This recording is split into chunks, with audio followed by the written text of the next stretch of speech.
The American West is drying out. Things will get ugly.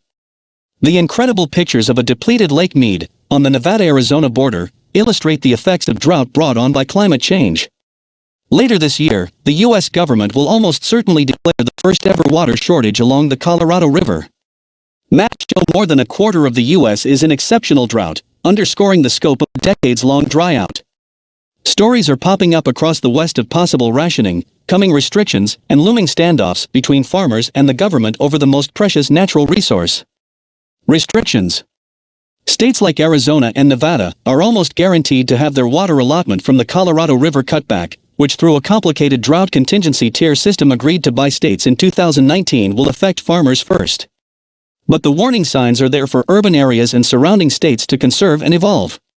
In the San Francisco Bay Area, served by a different water system, residents are being asked to reduce water usage by 15% compared to 2019.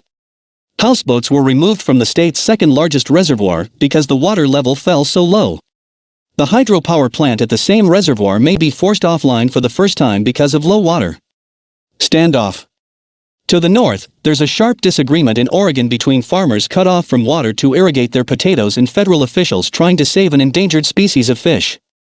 When CNN's Lucy Kafanov reported from the Klamath Basin last week, she did her live shot from the parched bottom of a lake that should be feet deep.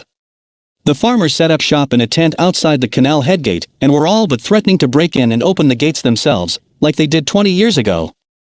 The most visible and striking effect of the heat and drought is at Lake Mead, which is at its lowest levels since it was filled during construction of the Hoover Dam in the 1930s.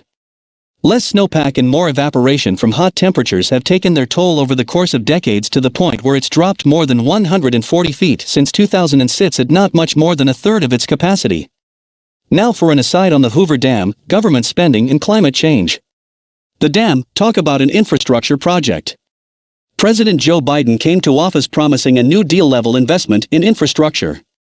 That'll be pared back by 3/4 if he's to get any Republican help passing it. Government spending. The latest bipartisan proposal includes $5 billion to help address the Western water shortage. Although larger pots of money are meant to improve water and power infrastructure, the dam, with less water behind it, is producing less energy.